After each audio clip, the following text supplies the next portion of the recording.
Good morning. Sorry to start so early, but we have a very long and busy day ahead. So first we will greet our Western Balkan friends, and this is also a great opportunity to discuss what more can we do.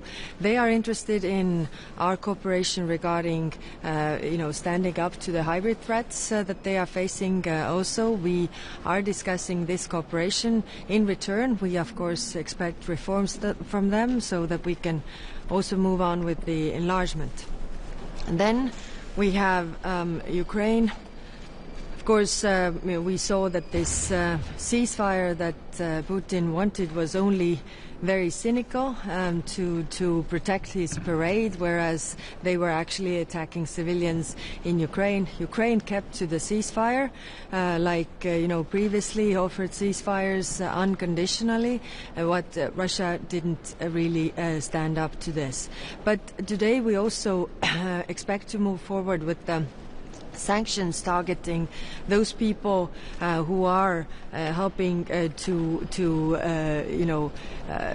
work with the Ukrainian children that they have deported from Russia, from Ukraine, and we also have a high-level event regarding the Ukrainian children, how to really bring them back, what more the international community can do, because this is awful what is done to these children. And then we have Foreign Minister of Canada here. Of course, our relationship with Canada is better than ever.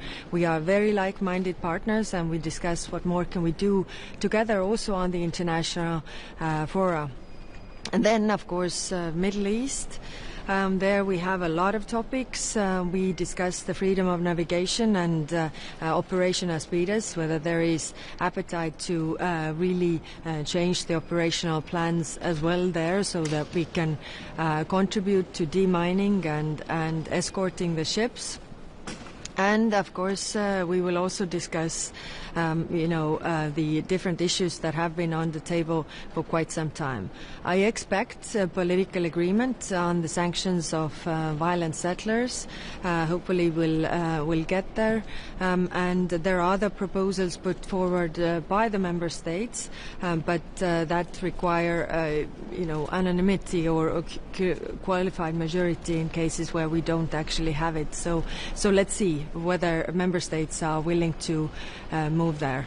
And then we have high-level political dialogue with Syria. As you know, we are also moving forward with unsuspending the cooperation agreement with Syria. We will discuss where we can help Syria to build up institutions and all these issues, what they need for correct functioning of the country. And then I think that's it. Yes. What do you think about proposition of Putin to appoint Gerhard Schröder as negotiator from European Union, and all of these ideas of Moscow that Ukraine should withdraw troops from Donbass to start sustainable negotiation?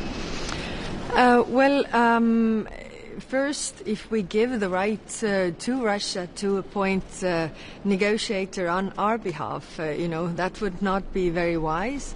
And second, I think Gerhard Schröder has been the high-level lobbyist for Russian state-owned companies, so it's clear why Putin wants him to be the person, so that actually, he would be sitting on both sides of the table.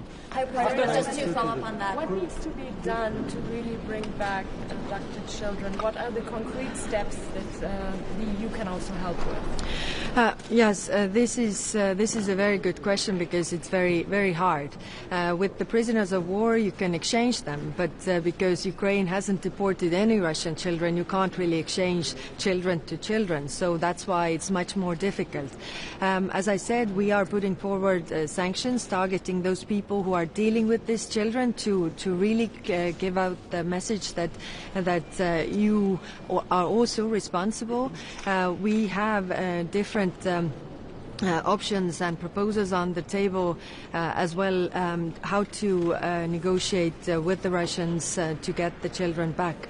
And there we need to use all the international support, also those countries who are dealing with Russia more closely. So we will discuss these projects today as well, but it's definitely very difficult. Slowly rebuild the same influence network in Europe as it was before 2022. Again, coming back to the question about Schroeder. Well, clearly our adversaries are not sleeping, so clearly they want to increase the influence in Europe. We unfortunately already see this in sports organizations where, Russians are let to compete like nothing has happened, and there are discussions there. We also saw this Venice Biennale where, they are there like nothing has happened. So clearly they are working all the time, and we have to be vigilant as well. Today you will meet with Asad Shaybani, Syrian foreign minister. Could you tell us something about that, and do you think how many Kurds are going to participate? If not, why not? Yes, we will have a meeting, high-level political dialogue with the foreign minister of Syria.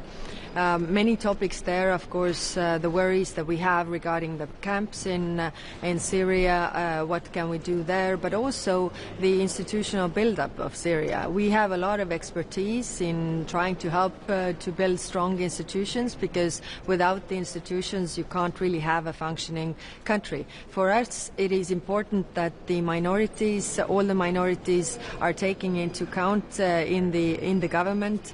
The inclusivity is important, and that's why we are also offering our help in drafting the constitution, the different laws that are necessary so that they could actually have elections. But of course there's a lot of work to be done, and we will sit down and discuss their needs and of course our offer as well. President, should the European Union be preparing for talks with Russia about the future of the European security architecture, and do you think the EU needs a special representative for this?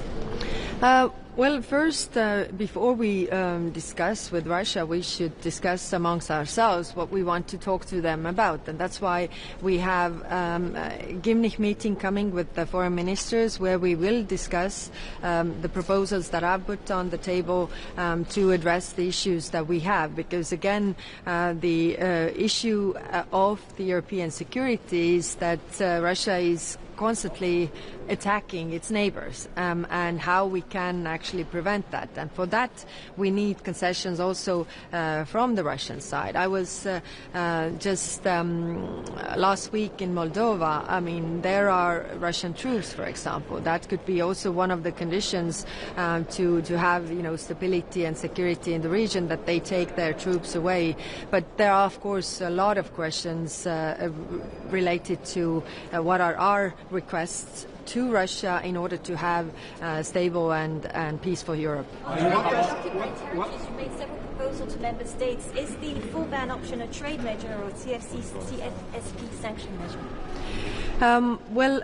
Currently, when we tested this on Friday with the ambassadors, it seems that we don't have the necessary majority to pass these measures. So we will also discuss the French-Swedish proposal regarding the trade with settlements, but that also requires a Commission proposal that is currently not there. But really, what more can we do? I really do hope that we have a political agreement regarding the violent settlers sanctions that has been on the table for quite some time, but I hope we can actually go forward. Syria, please, after the assets fall, EU spoke here in Europe for the condition for the new authorities.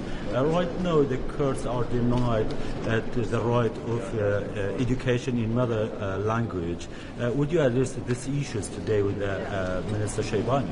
Yes, we will address these issues because also the question of minorities and their rights to have education in their own language in Syria. So, of course, more broader, all the majorities or all the groups that are living in Syria, but of course the Kurds issue also comes up. That's about the situation in Iran. Mr. Trump today rejected the Iranian deal or whatsoever going there. You are promoting the political solution. But can you tell us what are you promoting exactly, aside of promoting political solution? And again, as speeches, you are planning now to change the plans. Is it going to lead the international coalition? What role is going to play?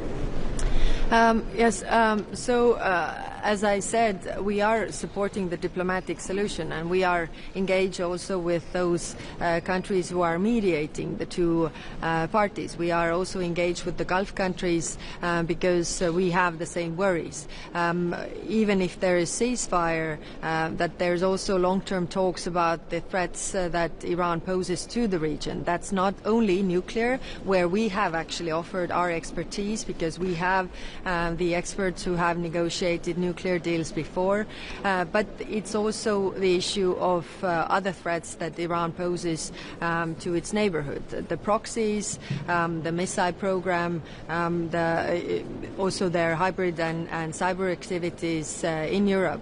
So we are discussing also when this point comes that we are part of the security architecture of the Gulf because we see this in the same way. It is our immediate neighborhood. It has very much effects on us. But of course, right now, the push is to have the first phase, which is stopping the war, opening the Strait of Hormuz, and there, of course, Americans and Iran are negotiating themselves, and there is we can only support them, but we can't really agree on their behalf. What does the withdrawal of U.S. troops from Germany actually mean, and wouldn't the troops actually strengthen the NATO eastern flank in case they are getting redeployed there?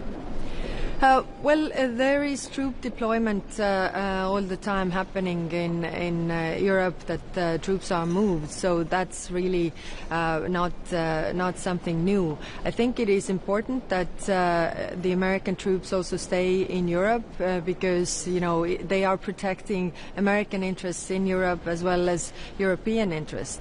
This is the announcement that Pentagon has made, and of course there is still time to look into what it means practically. So thank you very much.